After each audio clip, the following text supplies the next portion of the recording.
आखिर राम मंदिर के निर्माण में ऐसा क्या मिला जिसकी इतनी ज्यादा चर्चा हो रही है? जब नासा के वैज्ञानिकों को इन चीजों के बारे में पता चला तो वह भी हैरान रह गए। और सबसे बड़ी बात की, जब आपको इनके बारे में पता चलेगा तो आपके भी रोंगटे खड़े हो जाएंगे। एक बात और की, इस वीडियो को देखने के बाद आप भी अपने आप पर हिंदू और सनातनी होने पर बहुत ज्यादा गर्व करोगे। आखिरकार कई सालों के इंतजार की घड़ी अब खत्म हो चुकी है और राम मंदिर भी बनकर तैयार हो चुका है। अब लोग 22 जनवरी का इंतजार कर रहे हैं, क्योंकि इस दिन की भारत के लोगों को ही नहीं बल्कि दुनिया के लोगों को इंतजार है।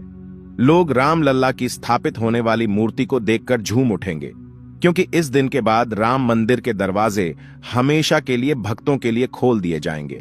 इस मूर्ति को बनवाने के लिए देश के 3 सबसे बड़े मूर्तिकारों को बुलवाया गया है, और जो भी भक्त इस ऐतिहासिक पल को अपनी आंखों से निहारेगा वह जीवन मरण के बंधन से मुक्त हो जाएगा।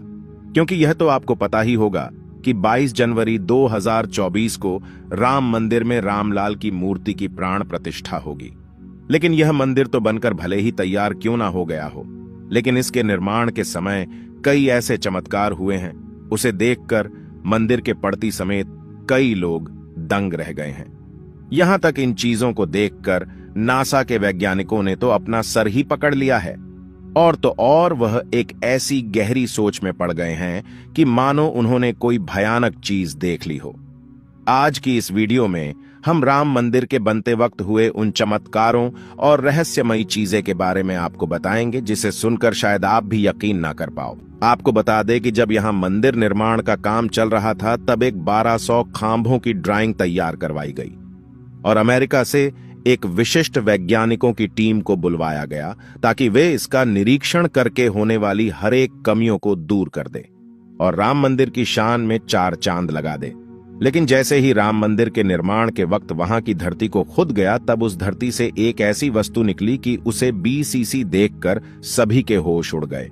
और उसे चमत्कारी और दिव्या वस्तु ने न सिर्फ उन वैज्ञानिकों के होश उड़ाए बल्कि भारत सरकार को भी हिलाकर रख दिया, जिसके बाद तुरंत एक कमेटी बनाई गई और उसकी जांच के लिए लगा दी। लेकिन उसके बाद कुछ ऐसा हुआ कि वे सभी भी प्रभु श्री राम के भक्त बन गए। दरअसल यह बात है राम मंदिर के निर्माण के समय की, जब अमेरिका से थॉमस नाम के एक वैज्ञानिक भारत में राम मंदिर निर्माण कार्य के दौरे पर आए हुए थे। यहां आकर उन्होंने देखा कि राम मंदिर का निर्माण कार्य तो काफी चल रहा है, जिसके बाद उन्होंने अपना रूटीन काम फिर से करना शुरू कर दिया और अपना काम करना शुरू कर दिया। अपने काम करने के दौरान जैसे ही उनकी नजर मंदिर परिसर की तरफ गई तो उन्हें एक ऐसी जगह दिखाई जहां पर वहां धरती नरम पड़ी हुई थी। देखने में वह धरती वहां की जगह से पूरी अलग ही दिख रही थी। थॉमस को अपनी अंतरात्मा से कुछ अलग सी प्रेरणा मिलने लगी और तुरंत थॉमस ने अपने मजदूरों को वहां की खुदाई करने को बोल दिया। एक बार के लिए तो मजदूर भी हैरान हो गए कि ऐसी धरती की वह खुदाई क्यों करवा रहे हैं, लेकिन मजदूरों को तो उनका ऑर्डर मानना ही काम था, इसलिए उन्होंने बिना कुछ सवाल किए खुदाई शुरू कर दी। जैसे ही वहां पर खुदाई शुरू हुई, कुछ ही देर बाद उस धरती से पानी का प्रवाह शुरू हो गया। उस बहते हुए पानी को देख खुदाई करने वाले मजदूर परेशान हो गए, क्योंकि पानी के अंदर खुदाई करना मुश्किल ही नहीं बल्कि नामुमकिन सा हो जाता है। लेकिन जब इस पानी का सर्वेक्षण किया तो पता चला है कि यह पानी तो पास ही में बह रही सरयू नदी का पानी है। वे लोग यह समझ नहीं पाए कि यह माता सरयू का आशीर्वाद है कि वह खुद राम मंदिर की निर्माण में सहयोग कर रही थी। इस पानी ने सभी वैज्ञानिकों को एक गहरी सोच में धकेल दिया। वे यह सोचने लग गए कि अगर ऐसे ही पानी निकलता रहा तो जहां एक भव्य मंदिर का निर्माण कैसे हो पाएगा, क्योंकि एक पानी वाली सतह पर मजबूत मंदिर बनवाना कोई हंसी खेल की बात नहीं थी। उस समय सभी के दिमाग में एक ही बात थी कि सरयू नदी का मंदिर की भूमि के नीचे मिलना कोई चमत्कार है या फिर कोई कुदरत का करिश्मा, यह कोई भी नहीं जानता था। आखिरकार जब कोई भी समाधान नहीं मिला तब सभी मिलकर श्री राम से प्रार्थना करने लगे, क्योंकि जाहिर सी बात थी जब तक वो माता सरयू के पानी की धारा बंद नहीं होगी तब तक आगे का काम शुरू नहीं किया जा सकता था। लेकिन अगले ही दिन श्री राम ने उनकी पुकार सुन ली और माता सरयू का पानी स्वतः ही बंद हो गया और एक बार फिर राम मंदिर का निर्माण कार्य जोरों शोरों से शुरू हो गया। और यह काम इस कदर चला कि अब यहां अपने अंतिम छोर पर पहुंच चुका है, या यूं कहें कि यह पूरा तैयार ही हो गया है और 22 जनवरी को यहां श्री राम की प्राण प्रतिष्ठा भी की जाएगी। यह मंदिर इतना भाव बना है कि इस देखने के लिए भारत सरकार ने यहाँ पर एक अंतर्राष्ट्रीय हवाई अड्डा भी बनवाया है, ताकि देश और दुनिया के लोग सीधे ही यहाँ पर आ सके और इसे देख सकें। यह मंदिर तो आप कभी भी देख सकते हैं, लेकिन अब सवाल यह है कि जब पुराने समय में यहाँ पर राम मंदिर था, वह कैसा दिखता था, जिसे तोड़कर बाबर ने बाबरी मस्जिद बनाई थी। उसे राम मंदिर का निर्माण आखिर किसने किया था?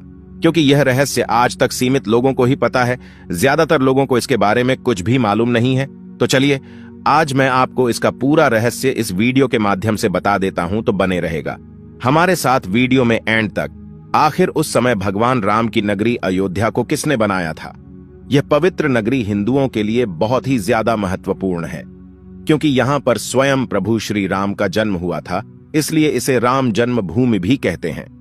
इतिहासकारों के अनुसार कौशल प्रदेश की प्राचीन राजधानी अवध को कालांतर में अयोध्या और बौद्ध काल में साकेत कहा जाने लगा। अयोध्या मूल रूप से मंदिरों का शहर था।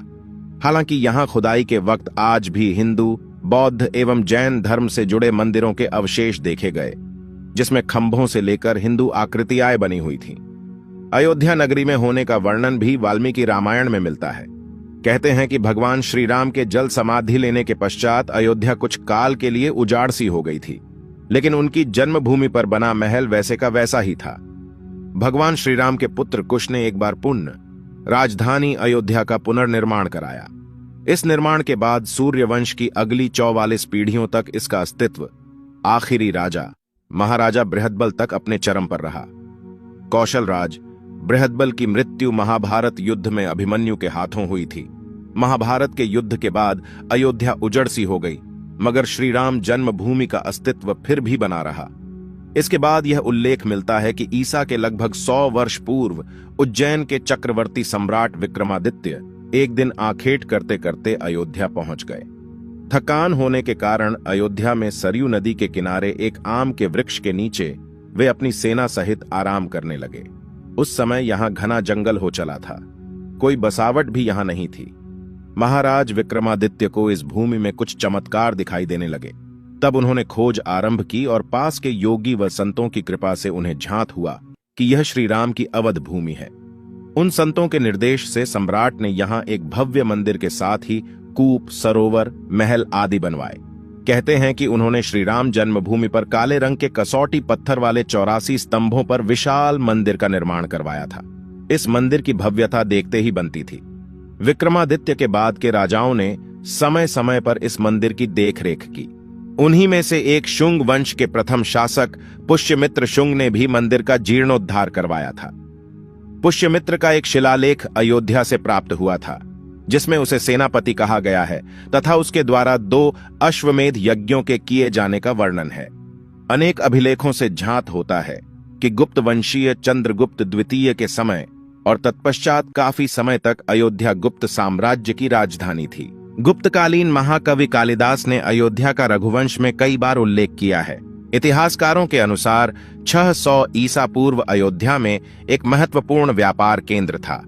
इस स्थान को अंतरराष्ट्रीय पहचान 5वीं शताब्दी में ईसा पूर्व के दौरान तब मिली जबकि यह एक प्रमुख बौद्ध केंद्र के रूप में विकसित हुआ। तब इसका नाम साकेत था।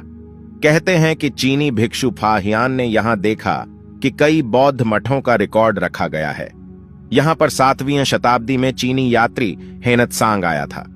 उसके अनुसार यहां 20 बौद्ध मंदिर थे तथा 3000 भिक्षु रहते थे और यहां हिंदुओं का एक प्रमुख और भव्य मंदिर भी था, जहां रोज हजारों की संख्या में लोग दर्शन करने आते थे। इसके बाद ईसा की 11वीं शताब्दी में कन्नौज नरेश जयचंद आया तो उसने मंदिर पर सम्राट विक्रमादित्य के प्रशस्ति शिलालेख को उखाड़कर अपना नाम लिखवा दिया। पानीपत के युद्ध के बाद जयचंद का भी अंत हो गया। इसके बाद भारतवर्ष पर आक्रांताओं का आक्रमण और बढ़ गया। आक्रमणकारियों ने काशी, मथुरा के साथ ही अयोध्या में भी लूटपाट की और पुजारियों की हत्या कर मूर्तियां तोड़ने का क्रम जारी रखा। लेकिन 14वीं सदी तक वे अयोध्या में राम मंदिर को तोड़ने में सफल नहीं हो पाए। विभिन्न आक्रमणों के बाद भी सभी झंझावातों को झेलते हुए श्री राम की जन्मभूमि पर बना भव्य मंदिर 14वीं शताब्दी तक बचा रहा। कहते हैं कि सिकंदर लोदी के शासनकाल के दौरान यहां मंदिर मौजूद था। 14वीं शताब्दी में हिंदुस्तान पर मुगलों का अधिकार हो गया और उसके बाद ही राम जन्मभूमि एवं अयोध्या को नष्ट करने के लिए कई अभियान चलाए गए। अंतत 1527 से 28 में इस भव्य मंदिर को तोड़ दिया गया और उसकी जगह बाबरी ढांचा खड़ा किया गया। कहते हैं कि मुगल साम्राज्य के संस्थापक बाबर के एक सेनापति ने बिहार अभियान के समय अयोध्या में श्री राम के जन्म स्थान पर स्थित प्राचीन और भव्य मंदिर को तोड़कर एक मस्जिद बनवाई थी, जो 1992 तक विद्यमान रही। बाबरनामा के अनुसार 1528 में अयोध्या पडीडी ढाव के दौरान बाबर ने मस्जिद निर्माण का आदेश दिया था। अयोध्या में बनाई गई मस्जिद में खुदे 2 संदेशों से इसका संकेत भी मिलता है। इसमें एक खास तौर से उल्लेखनीय है। इसका सार है, जन्नत तक जिसके न्याय के चर्चे हैं, ऐसे महान शासक बाबर के आदेश पर दयालु मीर बकी ने फरिश्तों की इस जगह को मुकम्मल रूप दिया। हालांकि यह भी कहा जाता है कि अकबर और जहांगीर के शासनकाल में हिंदुओं को यह भूमि एक चबूतरे के रूप से सौंप दी गई थी, लेकिन क्रूर शासक औरंगजेब ने अपने पूर्वज बाबर के सपने को पूरा करते हुए यहां भव्य मस्जिद का निर्माण कर उसका नाम बाबरी मस्जिद रख दिया था।